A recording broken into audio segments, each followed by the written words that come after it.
My thoughts on teaching with media. Amy DeMarco, CI 5630.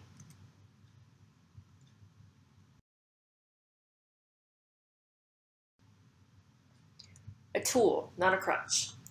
I am not a working teacher yet. However, I do plan on using media in my lessons once I begin teaching.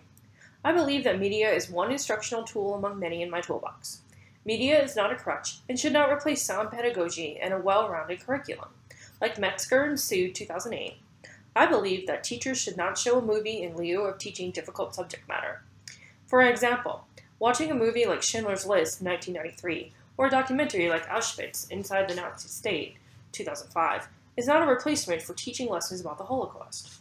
However, both films would work well to enrich a Holocaust unit and spark deep class discussion. Why do I teach with media? Enhances lessons. When used judiciously, adding media enhances lessons. It can turn a boring lecture into an engrossing audiovisual experience. Media is also a great tool for differentiating instruction. According to Burke 2009, media increases student engagement and accommodates multiple learning styles. Makes the impossible possible.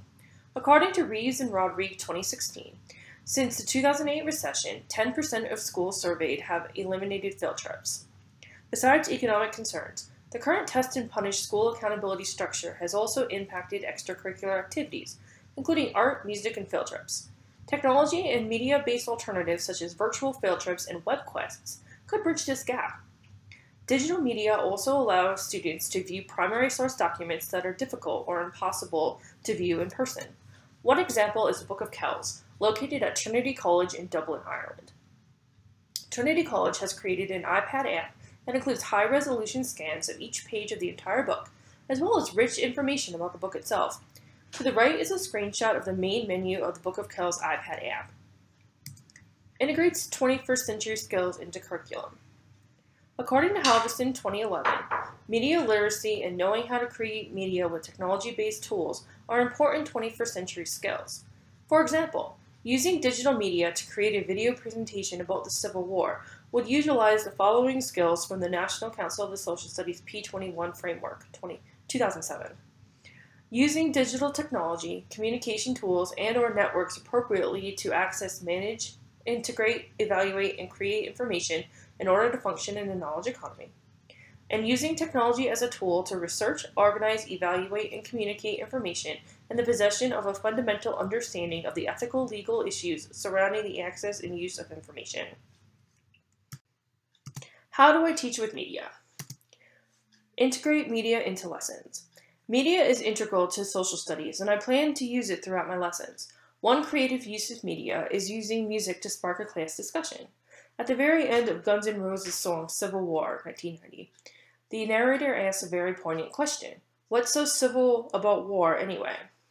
I could use a clip of this to introduce the concept of civil war and using war to solve political disputes.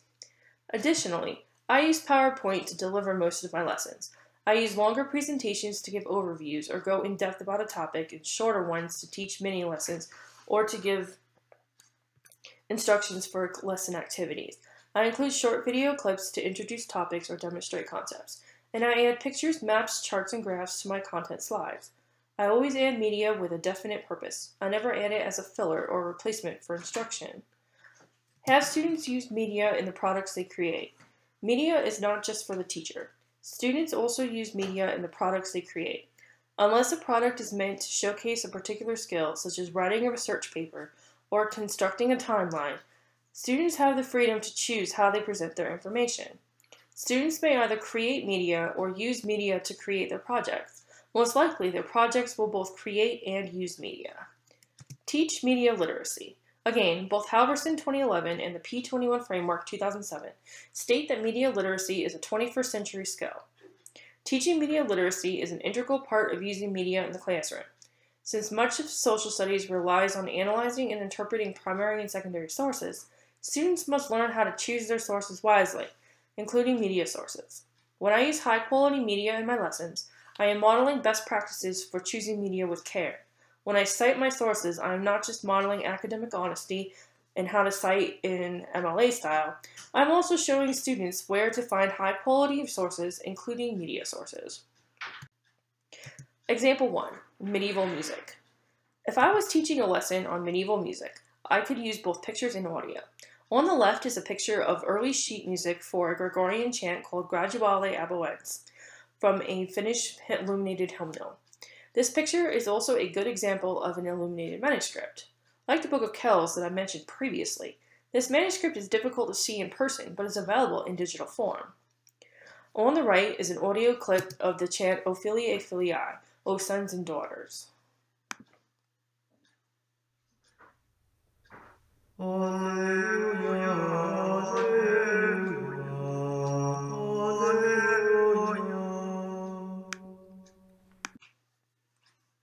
Example 2. The Holocaust. Pictures and film footage tell a good story, but first-hand accounts make that story much more powerful. According to the Teacher's Resource Guide 2014 from Echoes and Reflections, using video history testimony enhances lessons about the Holocaust. As Holocaust survivors age and die off, all that is left of their stories is their testimony, photographs, and artifacts. Age also makes personal appearances in classrooms more difficult. Media such as video history testimonies from USC Shoah Foundation's Eyewitness, available both on YouTube and at the Eyewitness website. Photographs, available from many internet sources such as the U.S. Holocaust Memorial Museum, Yad Vashem, the National Archives, and the German Bundesarchiv. And documentaries from the History Channel, PBS, and the BBC, just to name a few sources. On the left side is a clip from USC Shoah Foundation's 1997 interview with Holocaust survivor Kurt Messerschmidt, where he discusses his experience viewing the aftermath of the Kristallnacht pogrom in 1938. In 1938, that's one of those dates which I can never forget. Don't forget it. November 10th. On the right is a picture from the German Bundesarchiv of the aftermath of Kristallnacht in Magdeburg, Germany. Example 3. End scene: the Civil War. If I end up teaching in North Buncombe County, then arranging a real-life local field trip to the Vance birthplace may be easier. However, media can still enhance teaching and learning before and after the field trip. Before the trip, I can use pictures of sites to look for when we get there, and I can use media to establish context. For example, the photo on the left was taken of Governor Vance right after his inauguration in 1862, and the photo on the right is one of the informational markers located on the site. After the trip, I can have the students put together a travel log with pictures and videos they took during the trip. Where to from here? The photo above is of Davy Crockett's birthplace in Limestone, Tennessee. Like Davy Crockett's life, history is a story and an adventure. Social studies offers my students and I ample opportunities to utilize a vast array of high-quality media sources to make that story come alive. I believe that carefully selected and well-placed media will enrich my lessons and debunk the myth that history is boring.